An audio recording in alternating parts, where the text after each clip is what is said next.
Mm. Yeah. Mm. Okay. Are we singing it felt like you were going into the like Kanye West Good Morning. Uh You know, as much as I can appreciate the music of Mr. West, I feel that maybe he's not an example that I should be attempting Maybe he to. should have graduated instead of dropping out, Yeah, right? yeah, yeah, Like yeah. maybe he should have actually. Yeah, anyone who sort of like goes on record talking about how much they love a certain German dictator, historically speaking, is probably not someone that we really want to emulate here on the podcast. Yeah, yeah, yeah. Graduation's a hell of an album though. Graduation's one.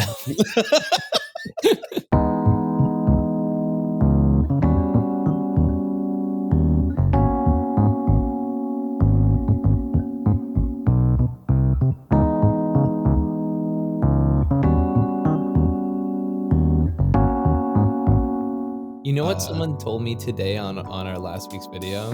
They responded to my comment. So they were asking for the Solifim deck list, right? Yeah. For that tournament we were talking about last week. I linked it in the last episode, and they go, "You know what? I'm so grateful that you sent this to me. I'm gonna I'm gonna put on Spotify and mute my pocket." I was like, "Damn, fucking baller." Shout out to you. Yeah, Guy in the that's comments. our lovely listener whose name is currently escaping me. Thank you so much. Thank you. That's hilarious. That's fucking great. And also, here's another response because I don't think we respond to the shit we get in the last episode enough in this podcast. That is a joke. The the amount of people who feel like maybe they trumped me with, well, Ian, minotaurs are cow yes. I was ready to come into this episode. We kind of get off into the Kanye thing. I was very prepared to go into this episode as a deep fan of Greek mythology and be like, no, that is not what minotaurs are. Yeah. Yeah. Boy, is that That's not how it works. Yeah, and also, statistically speaking, minotaurs, as far as my understanding, are described as hybrids of man and bull. I don't know if you know anything about bulls v cow, you pedants, but cows be female, so eat that. And that's it's also very important to note that minotaurs, when they talk about bull, there's like a very specific thing that a minotaur describes. Like a minotaur is not like, do you remember the animated Disney movie Home on the Range? I am not. I'm pulling a deep cut. Yeah, as far as I'm aware, isn't that the one where? Oh no, I'm thinking of Songs of the South. Never mind. I was like, isn't that the one that's not Go okay? Look up Home on the Range. Mm-hmm. The main characters in that movie are 3 female cows, and or actually, here's an even better one: Barnyard, right? Otis from Barnyard. That is a cow folk. Very distinctly not a minotaur. Okay. We are like creating this lore on the Mind Sculptors about what a cow folk is. Yeah. And I really hope that somehow we can make this make this like a were-cow scenario, you know? A were-cow scenario. Yeah, like when one were-cow bites you, you turn into a were-cow. You turn into a cow. And so whenever but like no, whenever the milk comes by, you turn into a cow. I just want the furry community to be able to be like, man, why am I turned on by this cow? You know what I mean? That's kind of where I want the were-cow to be, you know? Like I don't want it to just be a cow. I want it to be like, like a hot dog cow. Like a what? A hot dog cow. What is a hot dog cow? No. A hot as in attractive. No, they don't have to Dog, be as in a dog. dog. No, no, Ow. no, no, no, no. It doesn't have to be dog. Like furries are not dog exclusive, and if they are, maybe They see a definitely professional. feel like they are, generally canine, uh, I don't know. I feel pets. like a lot of the common furries that like, especially the ones that sort of like get away with it, are like cat people. You know what I mean? I had a friend back in I Ohio see. who was I think furry. maybe choosing the phrase "get away with it" sounds a little rude, and I don't mean that to come out that way. It's not a crime to be a furry. It's just a preference, I guess. Mm, Cal disagrees.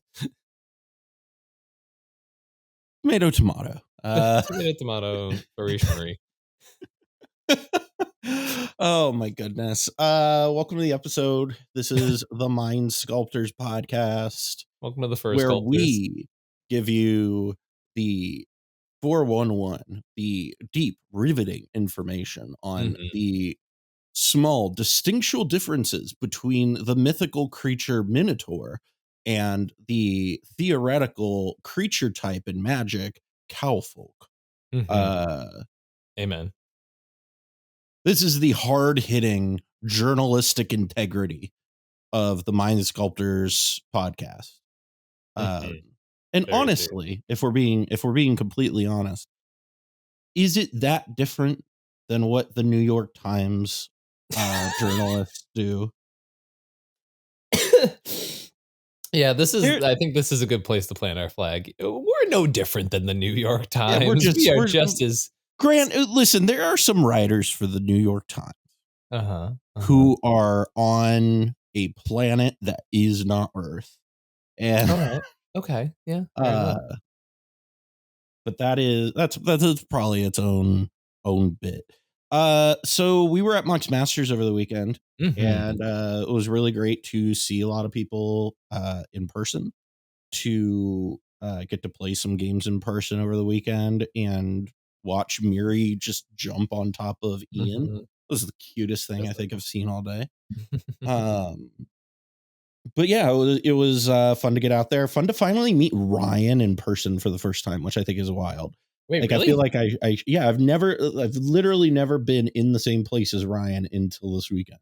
Mm, Uh, that's wild to me, actually. yeah, it is. We both have been like supposed to go to the same event Mhm.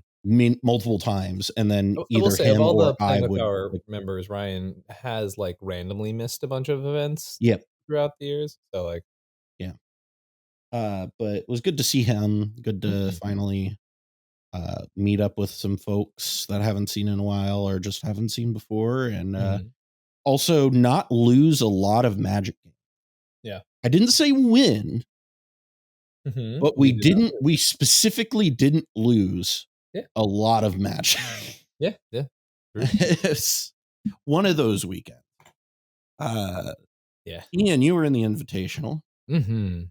and you had a much different experience in the Invitational than I had in the Yeah. Open. Yeah, the Invitational was, disappointing, personally. I just had, like, a lot of situations where, like, I don't know, if you go to an event like an Invitational, like, it's an invite-only event, right? Because you have to, like, earn a spot. Right. You kinda expect not to be in situations where, like, people blatantly throw the game or just, like, make extremely obvious suboptimal plays or, like, go for win attempts when it's very clear that that is not a good move and you don't have any backup or counter magic or any shit like that. Just, like, Right. you expect people not to just jam it at bad times when it's, like, obvious that that doesn't work, right? Mhm. But, like, that happened to me literally every round. So like, even the round I won, I had to stop someone just making the absolute deepest clown town plays. You know what I mean? Like, it Yeah. was just like, the quality of play was rather disappointing for a premier tournament. And I just had to, like, watch as, like, good players king made other players without, like, really much thought. And I was Yeah. like, "Okay, that's really sure, I don't know why it keeps happening over and over again, but I guess this is where we're at with this tournament," right? Like, Yeah. so it was definitely one of the more disappointing tournaments I've been to in very recent memory, for sure. Yeah, it was kind of interesting doing the metagame breakdown analysis of it, Mhm. to look at some of the deck choices Yep. that were made. Yeah. Um, it, I it definitely was thought there would be like more blue farm in the yeah, open. I did too. I thought there Well, the was going to invitational, sorry. be yeah, I Yeah. thought the Invitational was going to be way more meta decks than it ended Mhm. up being. Yeah. And it ended up being like a lot of fringe decks.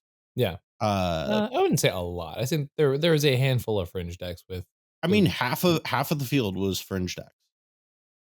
Hmm. So about literally about half of the field was fringe decks and half of the field was uh, you know, made up by Tivit, Thrasbruce, Kinnan, Rogsai, Thrasvile, Dargo, Thras, Atraxa, and Mhm. Timnacrom. And then the I'm other not gonna half lie, I do not really know how to read this graph that you've put in front of me. It is very confusing. Oh, so is all the way at the PE end. oh, entries. Okay, there Yeah, we yeah, go. yeah. Alright, yeah, yeah, Entries, and then you have meta percentage, which is, you know, how many there were next to it. But if you look at it, I mean, it's like a pretty even split between yeah. like uh Kinda meta surprised, decks and some more off the wall decks. mhm. I'm surprised, Sisay only had one person show up with it. That's kinda Yeah, I crazy was to also me. very surprised by that. Sisay was a deck Najeela that too. yeah, Najila was under now if you look at the opens Oh, so stats, many Najeelas, yeah, yeah. Najila was the deck in the open and Mhm. it performed really well, won the whole But tournament. But I think it would also go, for those who are not, like, directly in the loop on what the fuck we're talking about. So the Mox Masters Invitational was, the invite tournament that you won points for, throughout the year, right? And this was all invited players who had, earned X amount of points either through the Playing with Power League or the Mox Masters tournaments, and it was all people who had gotten enough points to qualify for it. There was also a last chance qualifier the day before. The yeah. cEDH Open was just, hey, we're in the same building. This is for people who haven't qualified or, just like don't want to do the LCQ, right? Like, so there were definitely a lot of people in the open. It wasn't just like all people who It didn't was make bigger. the It was invitational. 68 attendance. Yeah. So it wasn't like just people who didn't make the invitation. It was also people who were like weren't there for the invitational. You know what I mean? So Right. like, I know like Me. you participated, Lula participated, right? Like it was just people who wanted to be in this a tournament space and knew that this was a big one in the Midwest, right? So Yeah. so that's also like just a little important aspect to it. There were also people who went for the last chance qualifier, didn't make it and played the open as well. So, Mhm. um, And it is important to note that I did do a full open and invitational metagame breakdown between the two of them and mhm. put them together to just see what was played between the two overall. Yeah. And I did specifically leave out the LCQ because of the fact that it was a qualifier. Mhm, Um, mhm. so that is one important note that if you are on Twitter, you see my breakdowns. That is part of the explanation as to why that Damn, is you and excluded. you and Scotty just draws for days. Yes, I went 0-2-3 over the weekend, Yeah. and my two that I lost were quite close to being drawn. Mhm, mhm. So it was just like one of those like literally every game that I played, I made a win attempt. Yep. It was narrowly stopped, and Mhm. then I was just like, "Cool, not lose, not lose, not lose, Yeah. not lose," and that was how my day went. Yeah. um, So I went 1, 2, and 2. So I had 2 draws. One of them was an intentional draw, which I sort of talked the table into. And then so that wasn't like a actually there was only one draw that I had that was like we went to time, time, right? yeah, Um, but the yeah, that round 5 loss, I mean, you've already heard about it a little bit, but it was a tough one. yeah, for sure. So I was on a win and in. I basically had someone go for a win attempt when it didn't make sense to do so, and that fed my opponent with Aristic Study and Esper Sentinel enough counter magic to exactly stop my win for my win and then they won the turn after me. Yep, So that one was probably the the hardest hit toughest one, because I was yeah, definitely like, if I won that match, I was in. I was in top 16 and in a really good seating. So yeah. It was interesting because I was like looking at the stats, and it was like pretty conceivable that a one win with like a handful of draws would get in if Mhm. it was like depending on how your breakers went. Right.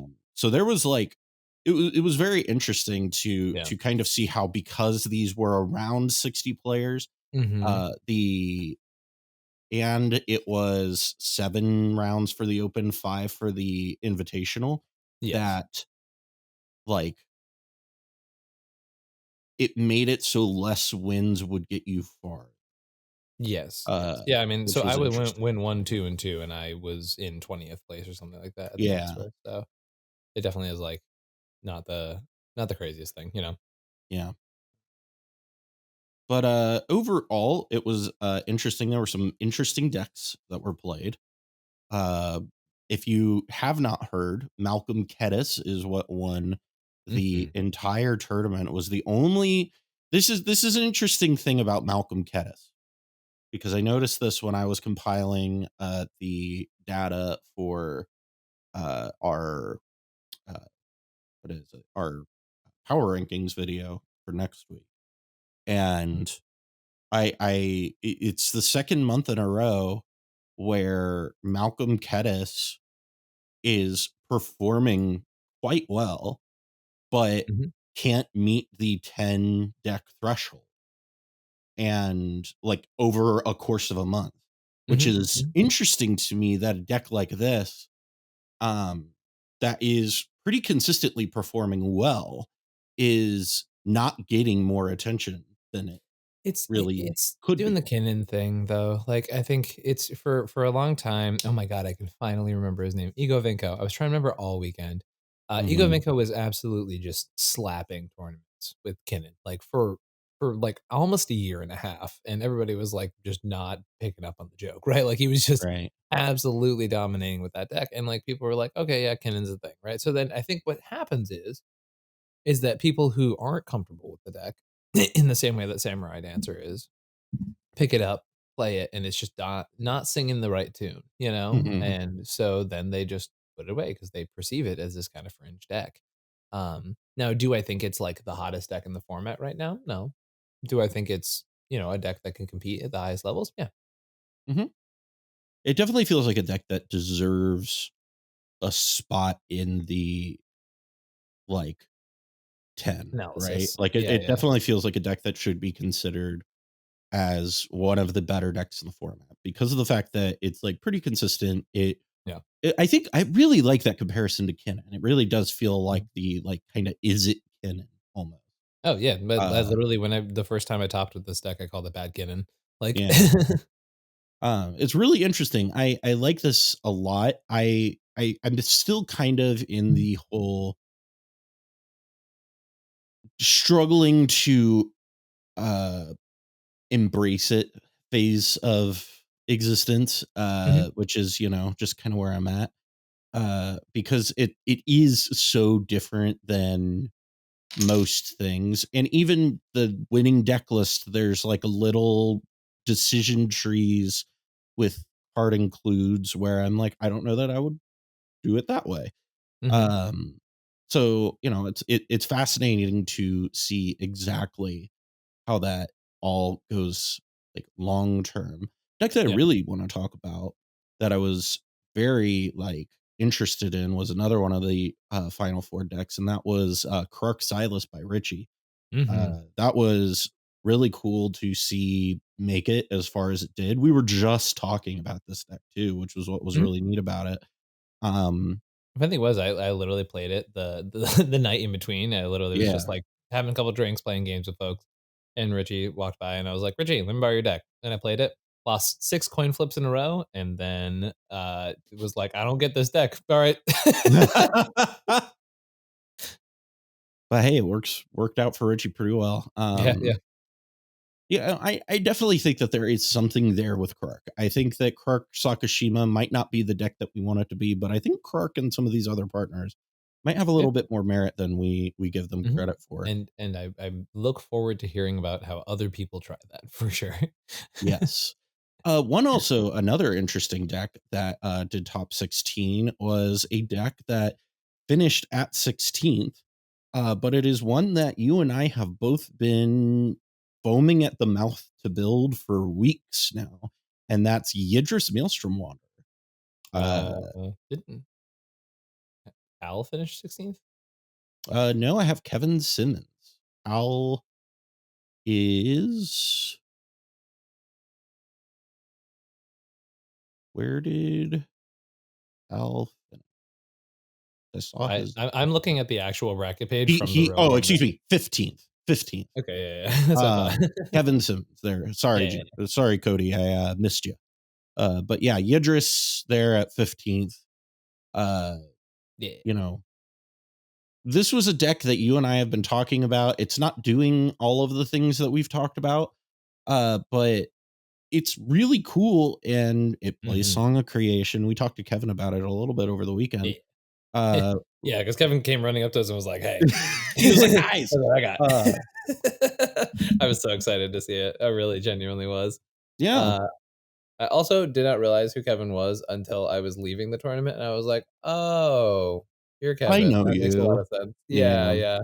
yeah. So Kevin, if you're listening, sorry I did not pick up on who you were contextually sooner. Yeah, there are a lot of people that if you don't tell me who you are on Yeah. Twitter or Discord, I'm gonna be like, "Hi, Yes. cool." Uh, but what were some of the decks that you were like really impressed with over the I weekend? mean, come on, let's talk about this Yidris deck a little longer, right? Like, I feel like This we're really just burying the lead with this I deck. really want to address a particular card that is in this deck, and that is Inevitable Betrayal. Yeah, I thick as fuck. fucking love this. Yeah. What are your thoughts on this Yidris list overall? Like, what did you think of it? Um, it breaks my heart because no one will ever let me play this deck. I just don't ever think anyone will let me have fun like this. Well, it's And I fine. wanted I'll, it. I'll build it, and I'll be the one to have the fun for the both of us. Yeah. Uh, I don't love the Necro lines. It feels like very anti-Yidris, right? mhm, To me, at least. But like also it's just very clean. That's like my mhm. one like I think disappointment with this deck is that like a lot of it feels like, oh yeah, Yidris is for sure there, but this definitely feels like a proactive Grixis list that also like sometimes pretends to be a Yidris deck. You know what I mean? Yeah. Um, Not Something that I that think that's necessarily bad, right? Like I think that's like a smart way to build it. I was a little surprised by No Bolas' Citadel. I was Um, also surprised by, like, no Harmonic Prodigy or something like mhm, that. Like, those are things that, like so Harmonic Prodigy, this is in the rules text for Yidris. But if Yidris deals, like, double strike mhm. or double triggers, Oh it yeah, yeah, does yeah. give your spells 2 instances of Cascade. Yeah, I just don't think that's, like, the problem with Yidris. The problem with Yidris is, like, making the thing happen, right? I think one Yeah, connect with Yidris usually just wins you the game. I think it's more the issue sure. of, like, will people let you do that? That's fair.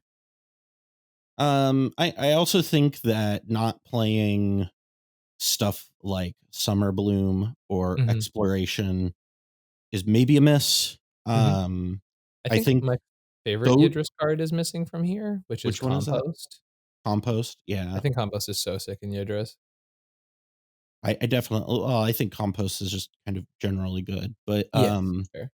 But like one of the things with like Exploration and Summer Bloom is Mhm. post Nas, they are exceptionally Yeah. because you can now turn the lands that are generally in Nas decks kind of just there as filler Mhm. into like very like usable mana. Yeah, it's a ritual, And right, yeah. yeah, like they turn into rituals. And so I Mhm, think that there's definitely something there that I like that a little bit more than I like Necro, maybe. mhm, Uh, and so I think that might kind of go. This kind of goes back to the whole like exploring what green brings to the table mhm, in these like mhm. Grixis shells, Yep, and I really yep, feel like that like hey you can play it like explore mhm, or exploration and summer bloom like those yeah, cards are the things that I think make green Nas decks interesting, interesting. yeah. Yeah, yeah. Yeah, I can actually see exploration like slapping in this deck. I mean, 25 lands is definitely like the counter argument that I'm already hearing from people, right? yeah. But I don't know. It's really interesting. I mean, I truly love Yidris. But I yeah. I guess I would this is what I would say to the people who will give the counter argument for the 25 lands thing Mhm. with exploration. Y'all, you play Rite of Flame. Like, you can't look me in the face, tell me Rite of Flame is better than exploration and a Nas deck. Like, we are not talking about these cards on the I am just playing them every turn. We're talking about them post. Your Nas deck is generally speaking looking to play these cards post. Like, I think I'm gonna disagree with you on that one. I feel like Rite of Flame specifically for the like turn one talisman curve is actually extremely important. yeah, Um, that's at least my personal experience with yeah. playing this archetype for Now sure. imagine though going Uh, land exploration, land, Rite of Flame talisman. well, I mean, to be clear, right? Like playing exploration is doing the same thing that Rite of Flaming into a talisman is, right? Yeah, Like, which is just like converting to, oh, I have another land next turn, or I have another consistent mana source, right? Which is what the talisman conversion does, right? So it's different, but it does the same effect, you know? yeah. And that's mostly what I'm kind of getting Mhm. at. Maybe worded that poorly, but um I think that and also again, I do think that the post Nas part of it is like a Mhm. huge benefit Mhm. that makes it worth playing. Agreed. Um but overall, Summer cool Bloom deck. specifically, very much post Nah is very good. Yeah, Yeah. absolutely. Yeah, but I mean, Um congrats to Kevin for taking the sort yeah, of raw concept thrown out, and then just also showing up to like this kind of big tournament and being like, "Nah, fuck it, we ball." like, like there's a good amount of pricing on the line there, and you're like, "Yeah, I'm gonna bring the absolutely untested spice. Like, let's go." let's fucking go, boys. Yeah, I really like it. I'm a big fan.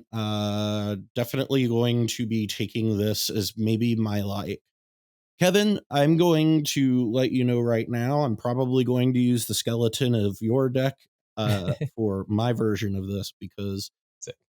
it's a nice solid 99. I like Hell yeah.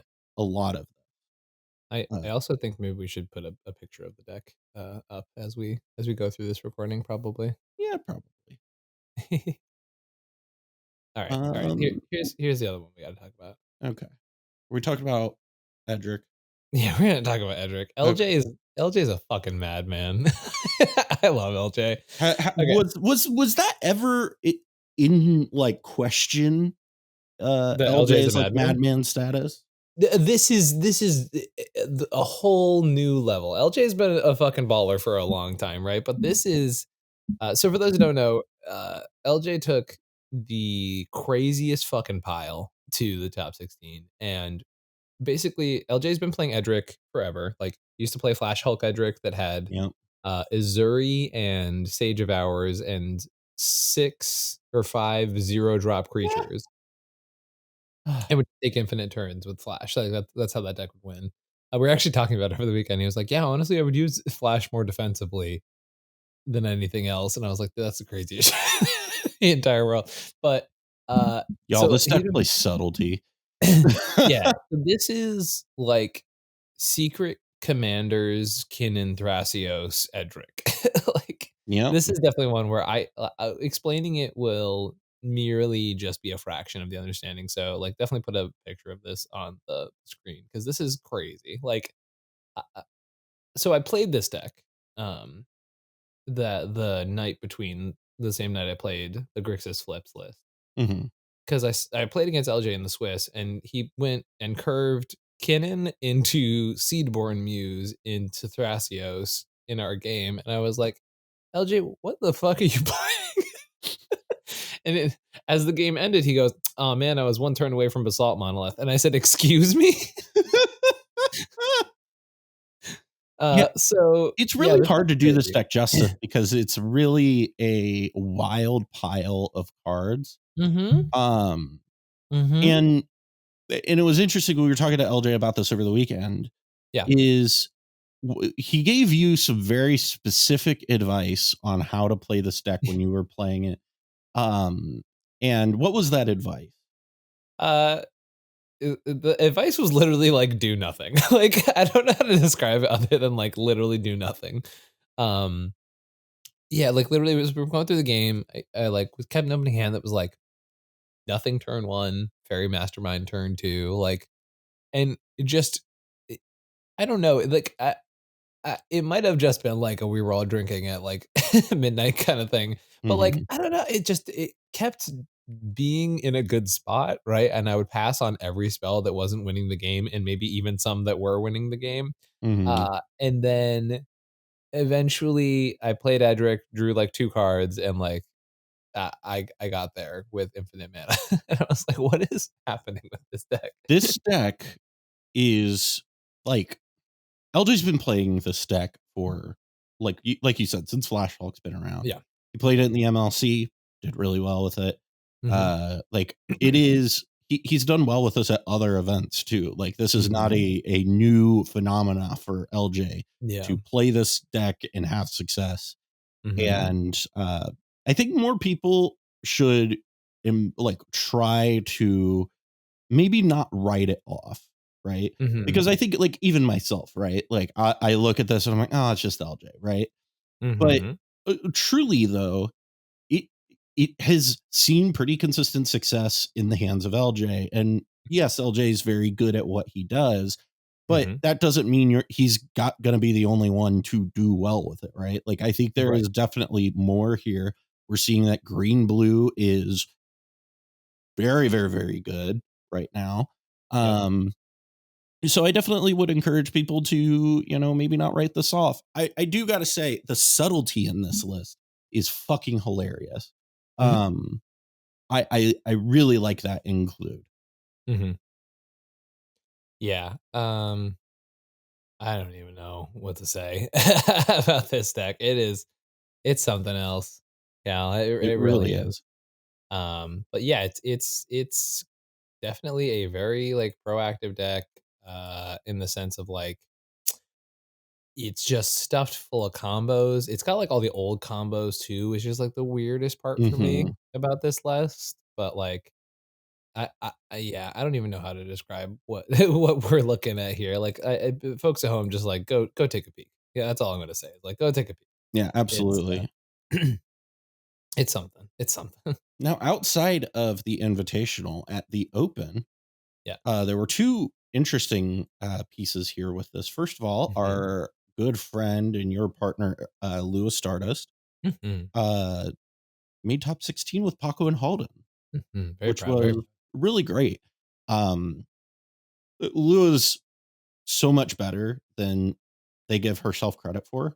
or themselves credit for. Wow, I Mhm. really mixed pronouns Yeah, there. you really beefed Um, that one for but sure. like they are a much better player than they give themselves credit for. And Mhm. they came out and did really well. Mhm. And like first top 16. Hell yeah. Yeah. I love the deck. We talked about it a lot the night before. Mhm. Uh and we're kind of like stressing on different includes and things Yep. like that. Yep. Um Oh yeah, after you guys all went to bed, I also stayed up with her and just like went over deck stuff for sure. oh yeah. Like, yeah. So as far as this deck and like some of the deck includes in it, explained some of what this deck is doing for people who might not be familiar with Paco and Halden. Oh yeah, I mean, so Pop Holland is just like, to me, it's like archetypal mid range, right? Like it is Mhm. 100%. You get Paco down, you get Halden down. The idea is just like rip cards off of everybody's deck and eventually take control of the game. Like there's a lot of misnomers about this deck. Mhm. Specifically, a lot of people are like, "Oh, it's a Voltron deck. You want to kill people with the dog," which is like true, but like not in Also the not way that true. you're gonna like aggro people, right? Like Not true aggroing in the way people. you think it is. Yeah, it does not ever like try and do the attack dog strategy, ironically enough, where you like Mhm. latch onto one person and like try and just dead them, right? That's actually actively bad for the deck because you want more people in the game to give you more cards, right? Right. So the idea is you sort of like spread damage out until Paco is just like a one-hit kill machine, and then you're like, okay, maybe now I start killing people, or I just start attacking into somebody who has blockers, right? Like Mhm. it's but yeah, Lou has done a lot of work on the archetype. So it's the deck I won the MLC with. It is. The original OG MLC. And so it was a deck I sort of took over as my old co-host from the cEDH cast. Braden originated the list. I sort of took it over when they stopped playing the format. Um, and then it was a list I sort of put down for a little bit as my like tournament grinder arc started getting really intense, right?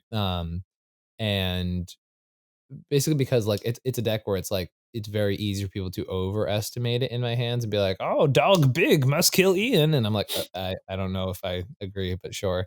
Uh, and then so that's sort of where I left it, and then, Lou and I were talking about decks a while ago, looking at decks for, them to pick up on Scrybabies, and that was one of the decks they were interested in. I was like, "Hey, I literally have a list on the database, like, Let's here you go. go." Um, And they've really been championing it. yeah, yeah, for the past 3 tournaments, I wanna say. Yeah.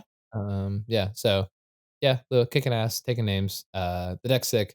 Lou's also done a lot of the stuff in the deck that is, like, casual staples that are actually just logical choices in the deck Yeah. that I was like, when I worked on it forever ago, I was really heavy on the breach package. So Lou's gone back to the seasons past loops and wants to work on the breach package, but doesn't like The breach executing those package feels like lines. it's the worst part of the deck at all times, in True. my opinion. Um, So for me, it's very comfortable, but like I know like executing that loop in a tournament setting is not something Lou is a big fan of. So they took it out and they're looking at playing it again, but not currently, right? So right. right now there's just Underworld Breach in the deck, no Brain Freeze, no LED, right? Hmm.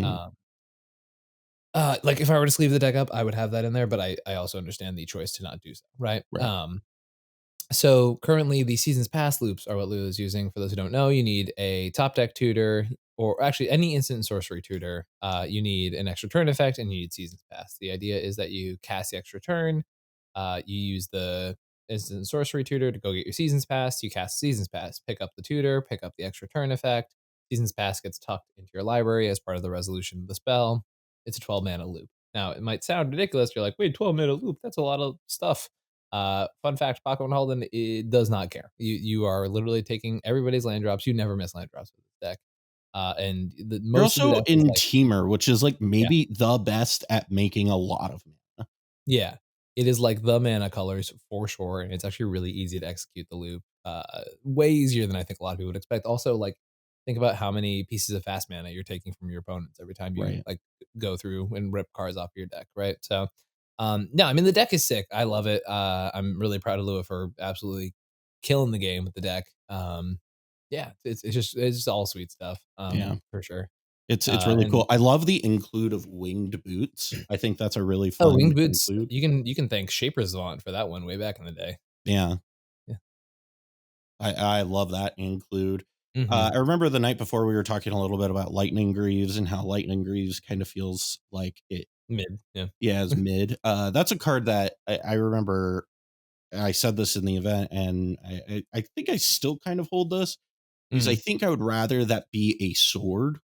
So like a sword of fire and ice or like one of Yeah. those because it like does gives it some protection and then also does Hmm. a thing. Which I think I is Yeah, kind I of don't what you know that want. the list on here is actually correct, if I'm being Hmm. honest, because I think the Lightning Greaves was taken out. Yeah, So I think there was an error with the deck list, if yeah, I'm because those were I literally watched Lua update the deck yeah. in live time, and for some reason it did not copy over, even though we updated it 11 p.m. the night before. So there's a couple cards that were in the main deck that might not be on this deck list because Me I broke down the decks last night. me look Um, at her yeah, list. So it's not. Hold on. I don't know where the error occurred, but there was an error for sure.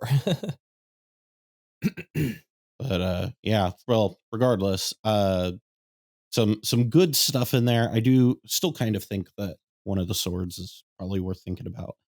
Um, the other thing that I wanted to talk about with this top 16 of Mhm. at the open was the long awaited return of Winota Joiner of Forces to top Yeah, 16 greatness. hell yeah. Winota spanked me and Oh yeah. oh yeah, I got utterly annihilated by we were very close to a draw, but it was just uh like one of those games where the entire game was just putting out fires and Mhm, it was mhm. all fires that Winota had started Hell and yeah. it was impossible to deal with and I mean we had a Rogside player at the deck or at the table so they were just not doing anything to aid in the not Mhm. dying effort Of course, And as there then was, yeah. the other player was on Rocco.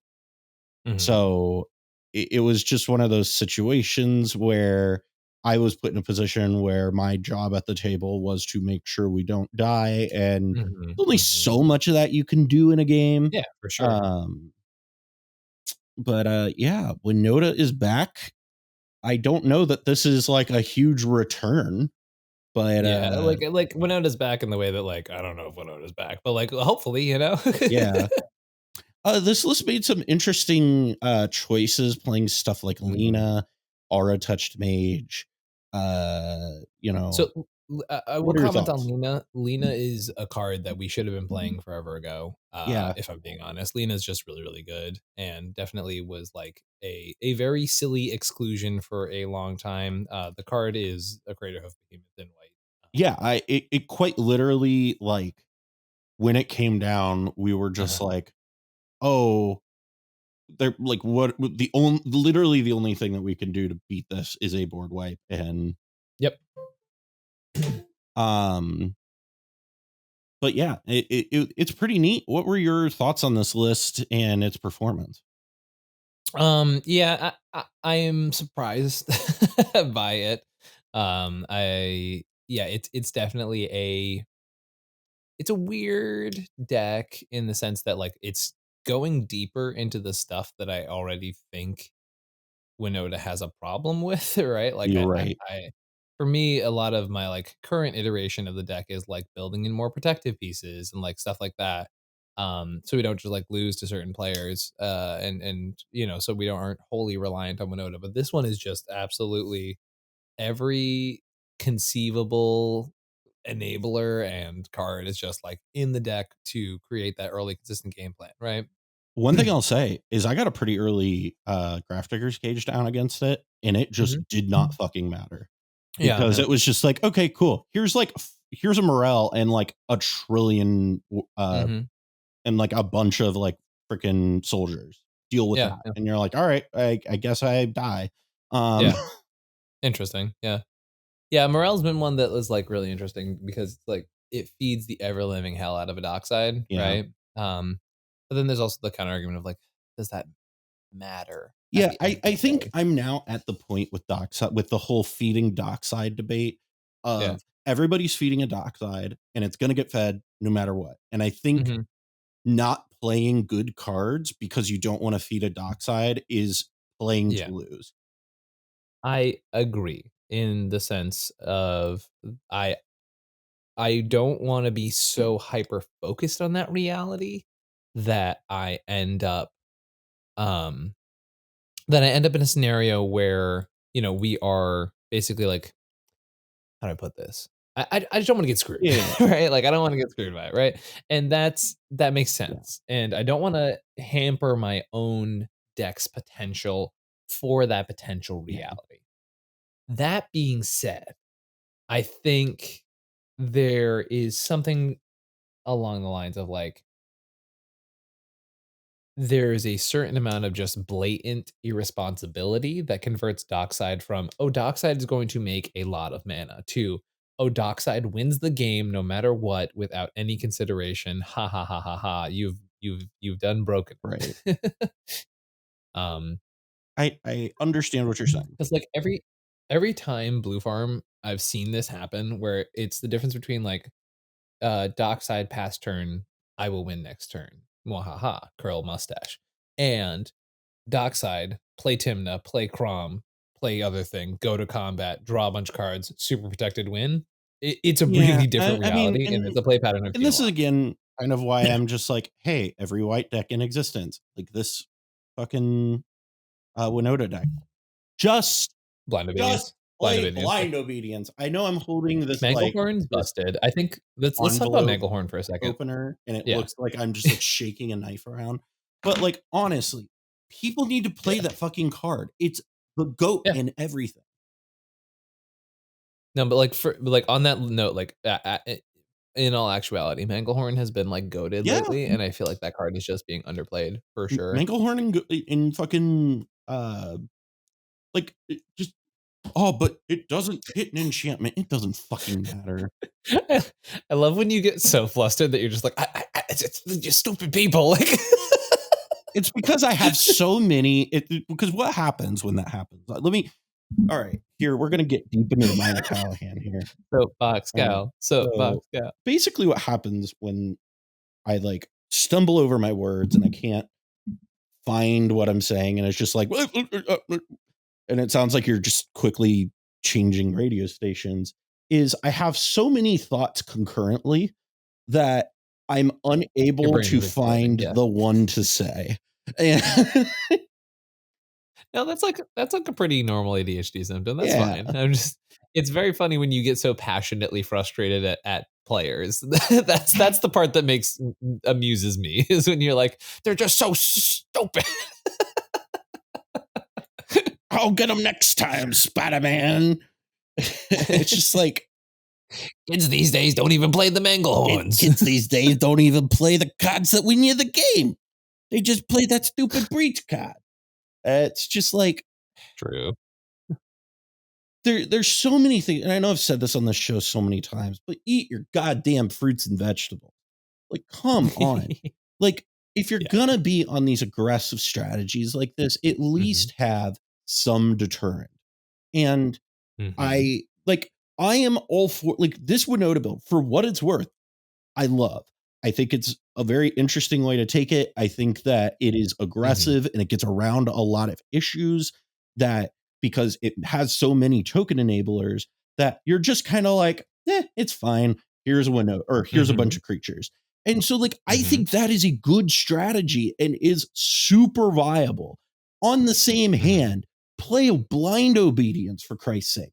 Play something that helps disrupt. I'm not asking you to be on Null Rod. I don't think you need to do that. I'm not asking you to be on Grafdigger's Cage. I don't, like, obviously don't do that. I'm not asking you to be on like Collector Oof in your green decks. All I'm asking you to do is include really good disruption pieces that don't bother you at all.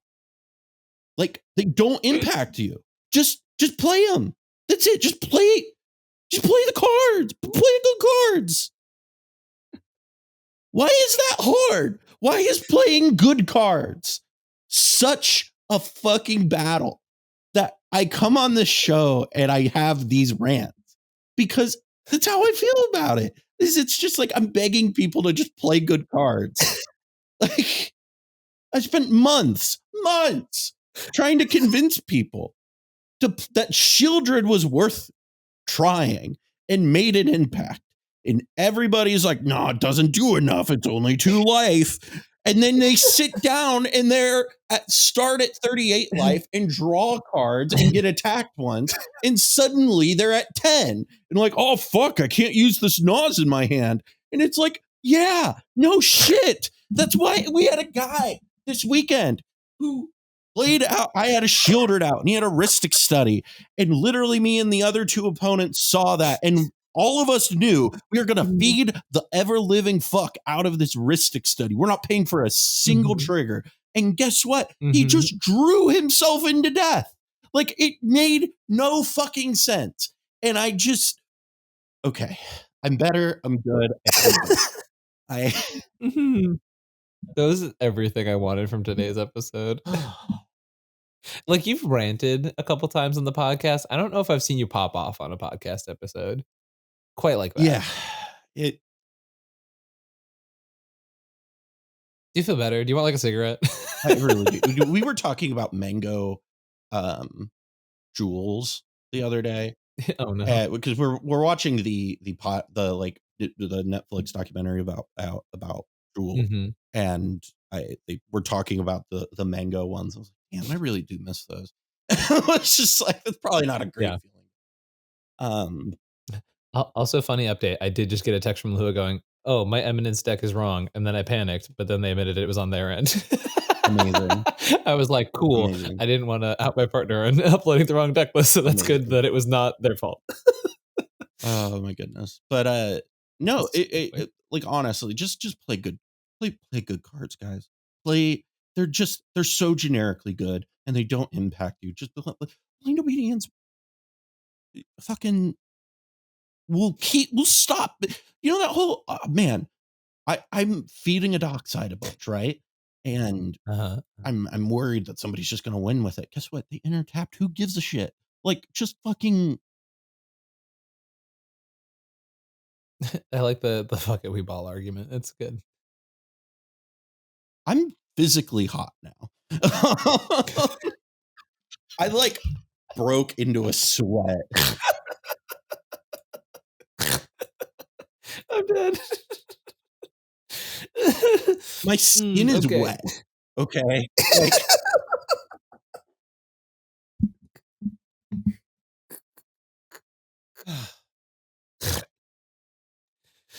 Oh my god. I don't do that very often. Yeah. I don't do that very often I'm on the glad we have podcast, a I should say. I do that a lot in person. yeah. Um, I'm glad we have a moment for the podcast audience that really sticks at it. For like the middle episode people, people who are actually like listening to the whole yeah. thing. Like they're getting some good shit right now. They're getting the good stuff. We hide Yeah. it all the way at the end. And it's also a nice like window into what your life is like when I like call you, because I will Mhm. call you and like It's very rant true. about like Yeah. something basically like Mhm. this or some bullshit, and it's A very lot of my good friends are ranters, I'm yeah. noticing. Yeah. Like I'm thinking about you and Charles, and I'm like, "Man, I can leave the phone down and just be like, uh-huh," and then yell The, like, the funny thing is though is like it's very funny because like Charles and I rant in very different ways, right? Yeah, Like yeah, yeah. Charles will give you like a doctoral thesis argument Mhm. rant, Sure. and I Yeah. give you I give you the fucking they're You turning the keep it frogs gay. Like that's the energy I don't I know. bring to my rants.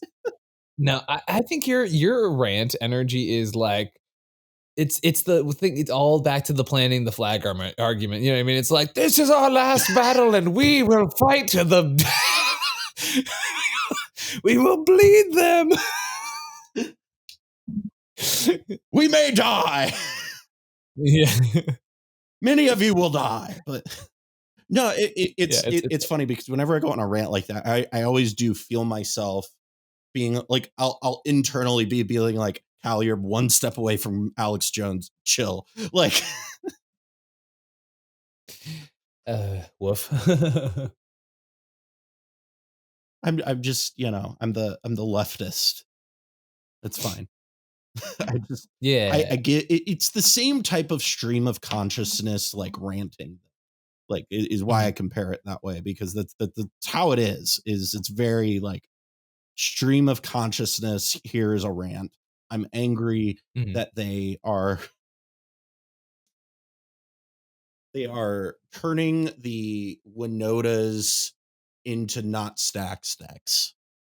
mhm, Is mhm. that the cEDH equivalent of that, but is incredibly Of turning the less frogs gay, probably. problematic? Yeah, I think Yeah. so. I mean, my other thing with Winota is like they play so many rule of laws that you're like, yeah, sure, you can play your dockside, and then wait a turn. They won't play every rule of law that got played against me this weekend actively helped Mhm. me or another player out. I think Winota is the exception to the rule, but yeah, I get that for sure. Winota, you play the creature ones, right? And they just add to the Yeah, total, and they're just kind of like passive value.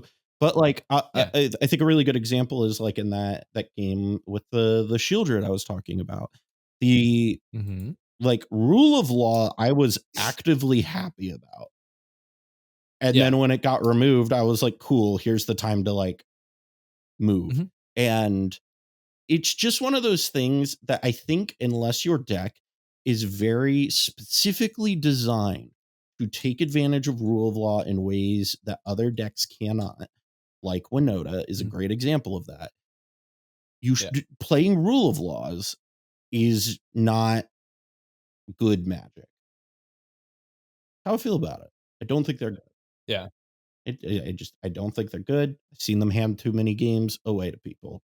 mhm, yeah, yeah.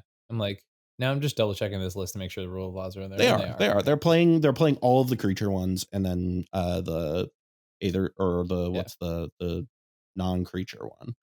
And so it's like Yeah. they're not on the Phyrexian one, which also feels fine. But Yes. No, you should not be on that yeah, in yeah. modern meta. But Um, oh, I did a whole breakdown of this fucking deck and didn't even point out that they're not on Kiki lines.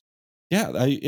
Like this is very much a deck that is like I'm gonna beat your face in with a bat, and like Mhm. and mad respect to it. Like I very Yeah. much, as somebody who loves that strategy, mad respect. But play, just eat your fucking fruits and vegetables. Play a blind obedience. It's not that hard.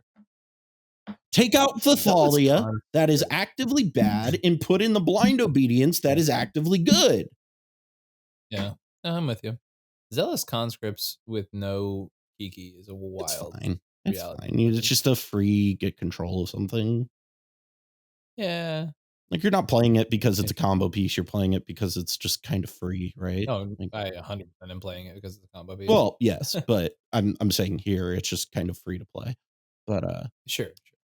any other interesting decks from this weekend that you really Huh. Dargo Thras really had a good weekend. Dargo Thras kind of just disappeared for a little Mhm. bit and then popped up this weekend and was like, "Hey, don't forget Yeah. about us." Uh, Yeah. Yeah, I mean, so shout outs to the Taveshes in the open for yes, some reason. went There were off. 3 Tavesh decks in the top 16. There was 2 Crom Tavesh and 1 Thrasios Tavesh, which I was just like, "What? This is a thing?" Yeah, And not like, I've seen it before, don't get me wrong, but, like, just not frequently. So I was a little bit shocked with that. Um,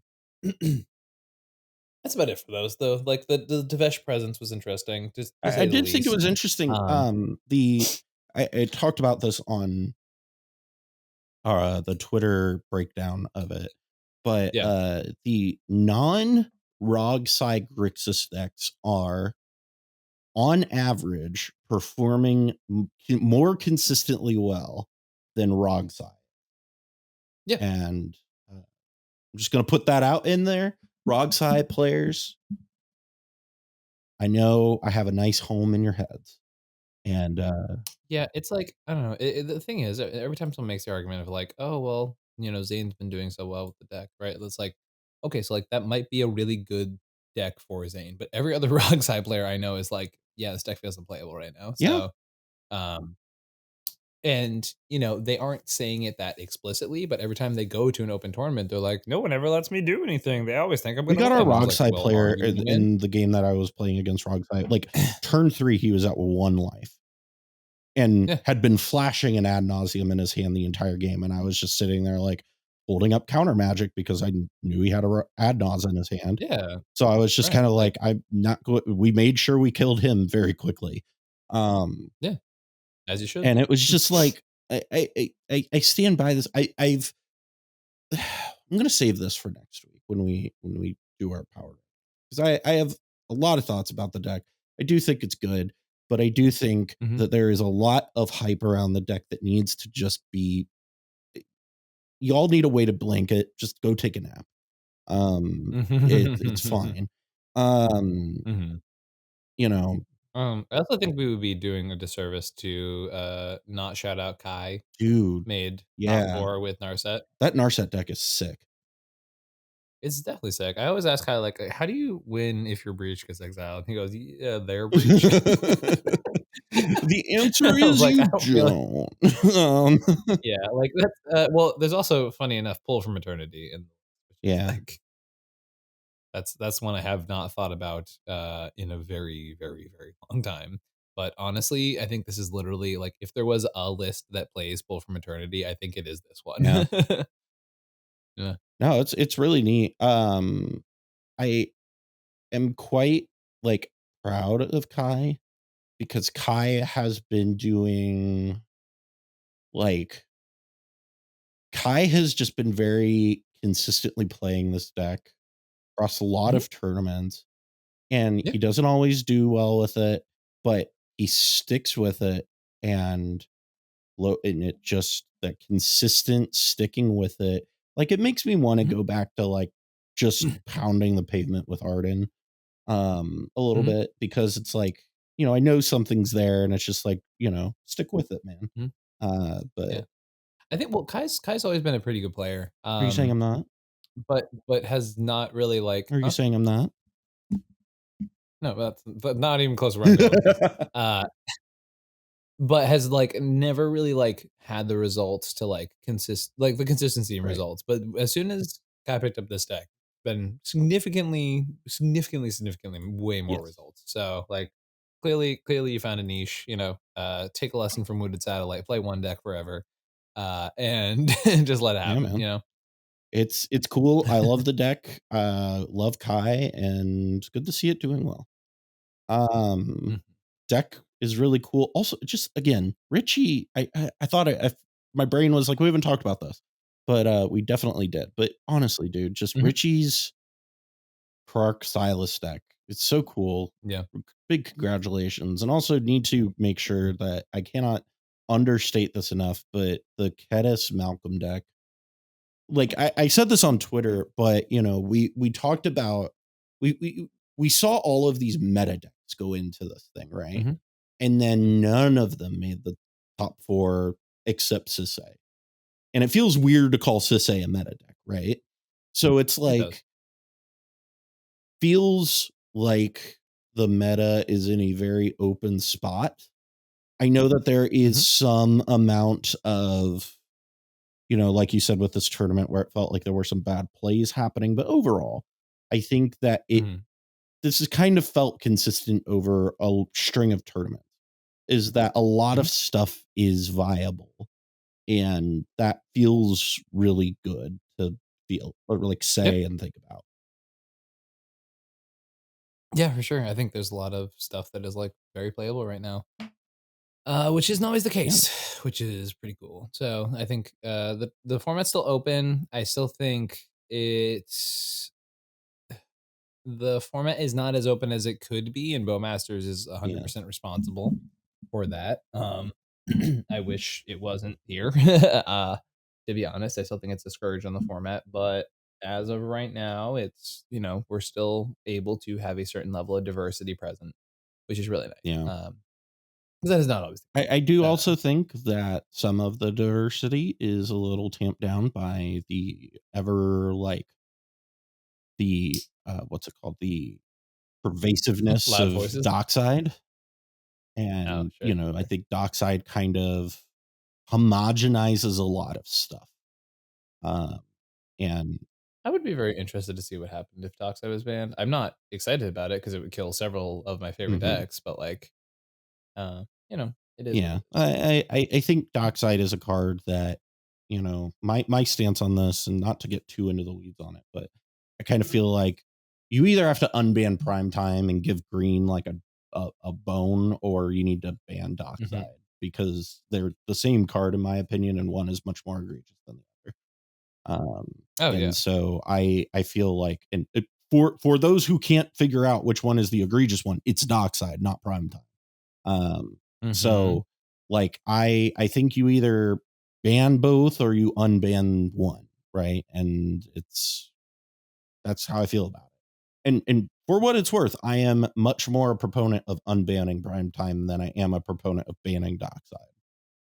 I would love to see Primetime get them. Yeah. That's really interesting. I don't know,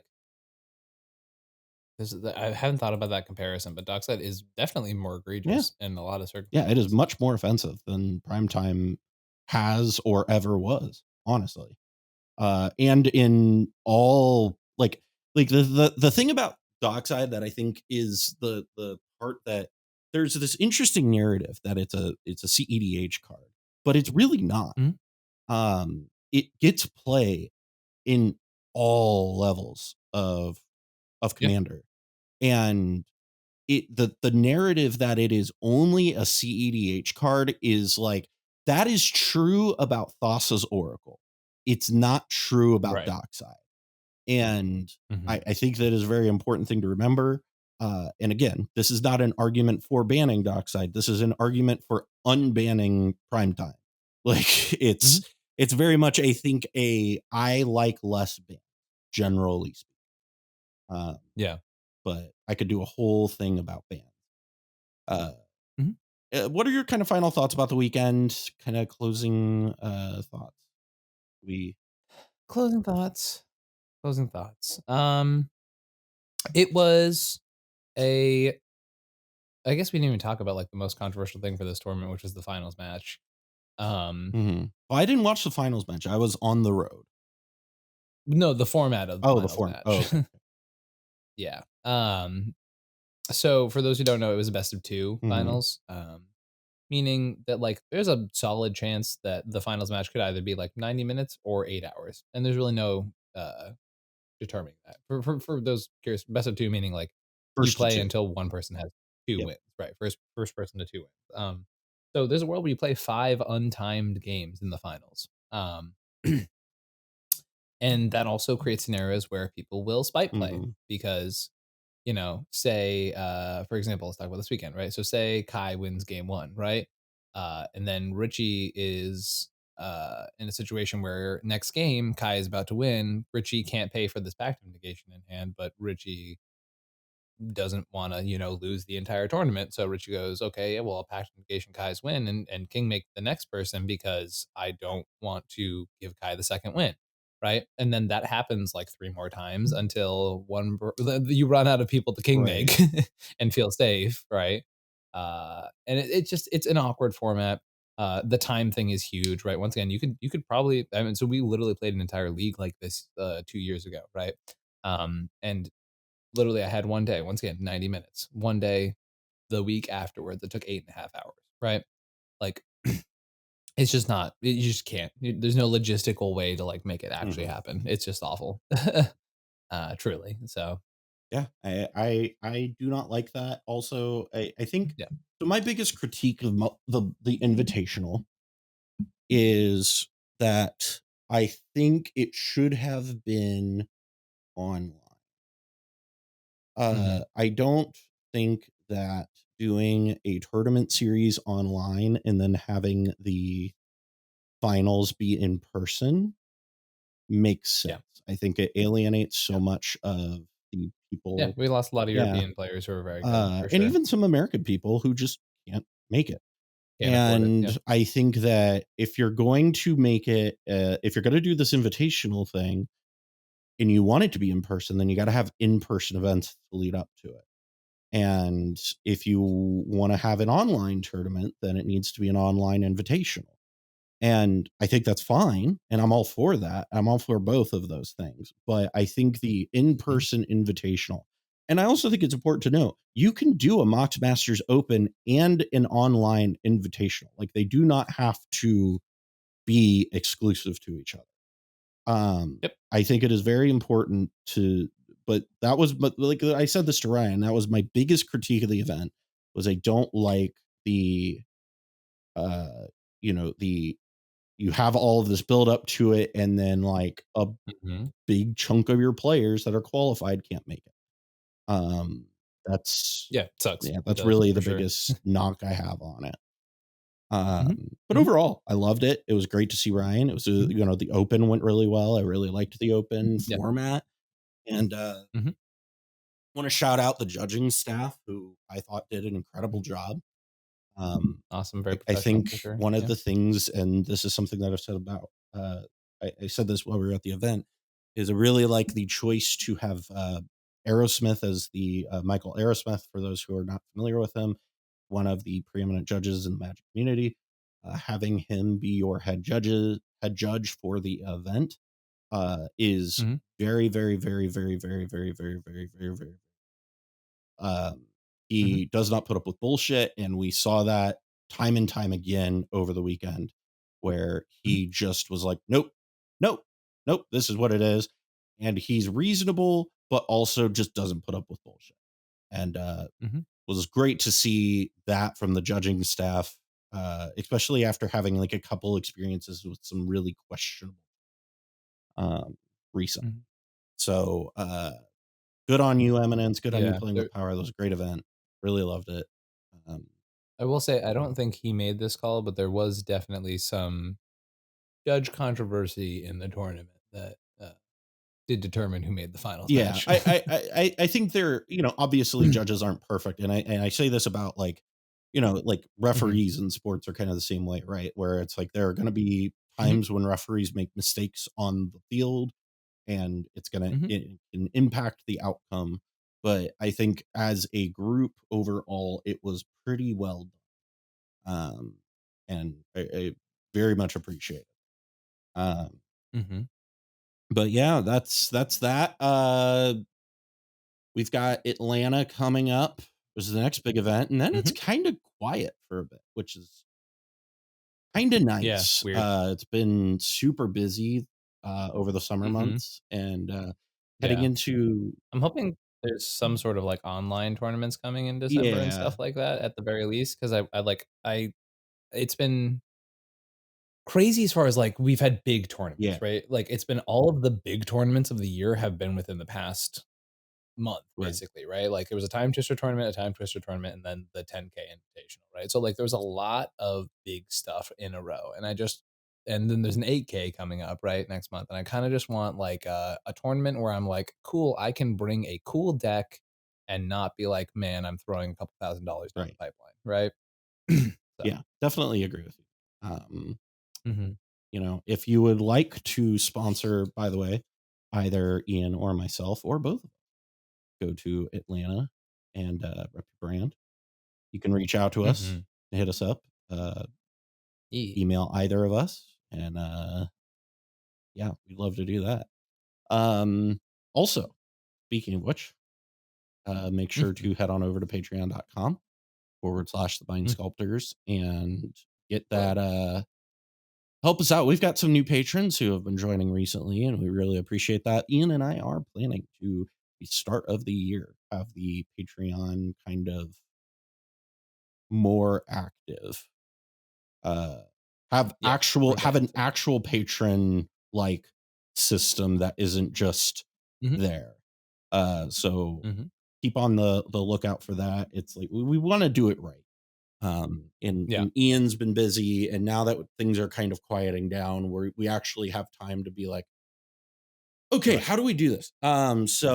Mhm, mhm. That is something to keep on the radar. And then also, Ian, excuse me, put your coaching hat on for me. We got Coach Ian here. Um, Uh, um, hey, it's me, Coach Comedian MTG. Now, hey, everybody. I'm gonna get you a hat, This is the one. like a just a Yeah, black the hat with the white coaching hat. text that says Yeah. Coach Ian on it. I love Or it. we can get you Uh, like a Deion Sanders like branded like how he has like okay, Coach okay. Prime. Like we can get you like a Coach Sure, I Ian. know what you're talking about, Yeah. definitely. Alright, here, let me do a little bit of a stinger and oh, hey, everyone. While we're here, this the very serious part of this episode in which I seriously pitch coaching. But no, for real. Hey, like I have a pretty good record at these things. Won 2 of the 3 tournaments this month. So if you're interested in being coached by someone who has done pretty well in the cEDH format, you should come check me out. There's also, I've been doing a lot of brewing sessions lately with people, which is really nice to kind of get back to that part of the Yeah. coaching. Where I played did a coaching session with somebody where I was helping them tune their 5-color Garuda deck yesterday. And they were like, "Yeah, I don't know, I come to you because you seem to get really excited about cool stuff." And I was like, "I'm very excited about this very cool thing."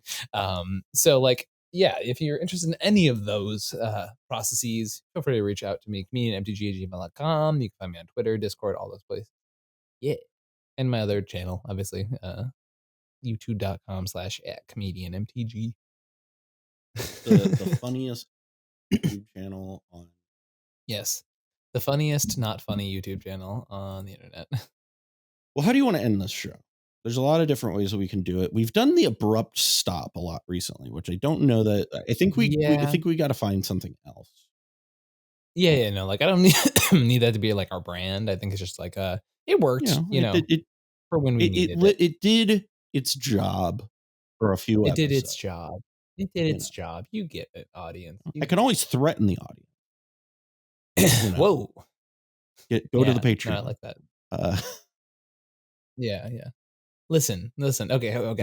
I got it. We do sort of like a good Cal, bad Cal kind Okay. of thing, right? Right, like, look, this other Cal over here, because there's already enough Cals in cEDH. Um, look, Cal's not gonna cut you. Just go over to Patreon, and they're not gonna freak out. They're not gonna go on a rant like they did before, okay? Um, but if you're the Spotify audience, apparently you're making us that cheddar, okay? Making us Spotify that audience, we love bacon. you. Yeah, absolutely. So to Spotify audience, keep being great. And if you're on YouTube, fuck those Spotify guys. I'm so sorry. They're just paying our bills. YouTube audience, stop being cheap. Go over to patreon.com/comedian MTG and we won't have a problem, baby. You get You it. know, or you know, if you hate ads, use YouTube Premium, and then we get Yeah. the ad ref from that though. Boom. Or, hey, hear me out. Go crazy here. Do both. Crazy. You know, just put that Spotify on And you, lay it down on your you table. can support the creators you Yeah. like. Just $15. I don't know why this turned into a like plug for YouTube Premium. Yeah, or But YouTube Premium. Yeah, I think YouTube needs to be lining our pockets for us to go well, deeper I mean, down this bit. they do line our pockets a little bit, but you know, I But not in the way where not we in the should be way that we plugging should be their plugging shit. YouTube Premium. I will say though that when it comes to ad rev, YouTube Premium does pay the bills. So you know, Okay. uh, So on the other hand, YouTube Premium is pretty hot. Maybe y'all hey, should you know what? Actually, you fuckers actually. who watch our Yeah. podcast on YouTube Yeah. with ad block, Yeah. specifically, Uh-huh.